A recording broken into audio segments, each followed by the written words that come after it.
তাহলে কি এবার প্রিয়তমা 2 এর ঘোষণা আসছে? প্রিয়তমা 2 বানাবো ভাই। কি ব্যাপার, ভুল শুনলাম নাকি ভাই? আরেকবার বলেন তো। প্রিয়তমা 2 বানাবো ভাই। হ্যাঁ দর্শক, আপনারা ঠিকই শুনেছেন, শাকিব খানের প্রিয়তমা সিনেমা এবার দ্বিতীয় পার্ট আসছে, যেটির ঘোষণা দিলেন আমাদের প্রিয়তমার প্রযোজক আরশাদ আদনান ভাই। তিনি 7 দিনের মধ্যে ঘোষণা দেবেন যে প্রিয়তমা সিনেমা প্রিয়তমা 2 পার্ট তিনি নির্মাণ করতে যাচ্ছেন। তিনি শাকিব খানকে নিয়ে পরপর 2টা সিনেমা নির্মাণ করছেন, এক প্রিয়তমা, দ্বিতীয় রাজকুমার।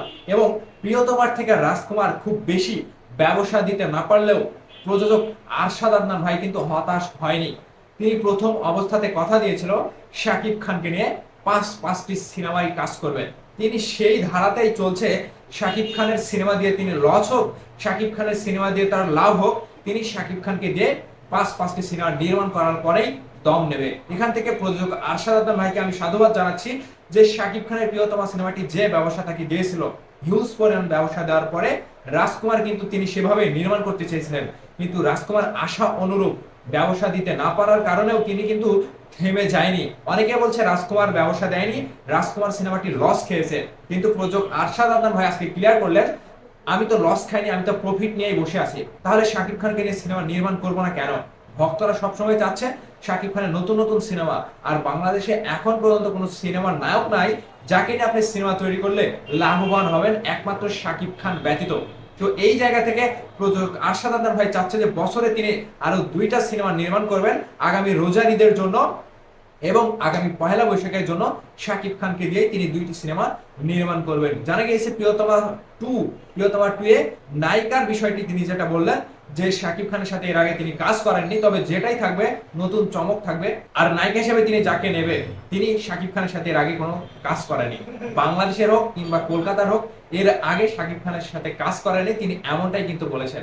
নাগরিক টিভির সাক্ষাৎকারে সেই উপস্থাপক কিন্তু শাকিব খানের সেই প্রযোজক আরশাদ আদনানকে বিভিন্ন রকম ভাবে প্রশ্ন করেছেন, এটা ওটা, এটা কি করেছেন, ওটা কি করেছেন, লস খেয়েছেন নাকি, শাকিব খানকে নিয়ে সিনেমা বানাবেন না কেন, কিংবা শাকিব খানকে নিয়ে বানাবেন কেন, কিংবা অন্য কোনো নায়কও তো আছে তাদেরকে নিয়ে বানাচ্ছেন না কেন। তিনি কিন্তু খুব সুন্দরভাবে, আরশাদ আদনান ভাই কিন্তু সুন্দরভাবে সবকিছুর উত্তর দিয়ে দিয়েছেন যে শাকিব খানকে নিয়ে আমি কেন সিনেমা বানাবো না, তিনি তো আমার বাংলাদেশের ইন্ডাস্ট্রির একমাত্র নায়ক, তাহলে তাকে নিয়ে সিনেমা বানাবো না, তাহলে কাকে নিয়ে বানাবো? বাংলাদেশে এমন কোনো নায়ক তো আর নাই।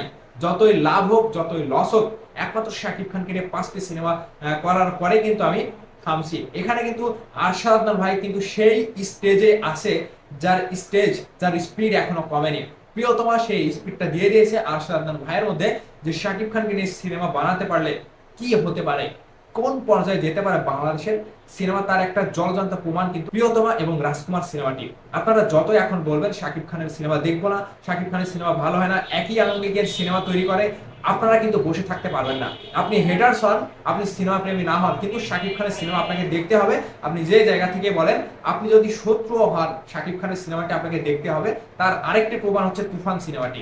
তুফান সিনেমার টিজ এবং গান রিলিজ করার পরে শাকিব খানকে নিয়ে যারা রোস্ট করছিল তারাও কিন্তু পজিটিভ ফিডব্যাক দিচ্ছে টিজারের এবং গানের। তো সবকিছু মিলিয়ে একমাত্র নায়ক কিন্তু শাকিব খানে। তো বাংলাদেশের একমাত্র নায়ক যখন শাকিব খান, তাহলে শাকিব খানের সিনেমায় আসবে, এটাই স্বাভাবিক। আর প্রযোজক আরশাদ আদনান ভাই তার চিন্তা ভাবনা থেকে তিনি প্রিয়তমা 2 নির্মাণ করবে, এটা কনফার্ম, যেই ঘোষণা আসবে আগামী 7 দিনের মধ্যে। তো ভাই আপনাদের কাছে এখন জানতে চাই, শাকিব খানের প্রিয়তমা সিনেমাটি যেভাবে সাড়া ফেলেছিল, এরপরে প্রিয়তমা 2 বানালে সেই নায়িকার কাছ থেকে কি শুরু হবে? নায়িকা মারা গেল তারপর থেকে কি শুরু হবে, নাকি প্রিয়তমা 2 বানানো আসলে ঠিক হবে, নাকি এটা প্রযোজকের ভুল সিদ্ধান্ত হচ্ছে? অবশ্যই আপনাদের মূল্যবান মতামতটি ভিডিওর নিচে কমেন্ট করে জানাবেন। ভালো থাকবেন, ধন্যবাদ সম্পূর্ণ ভিডিওটি দেখার জন্য।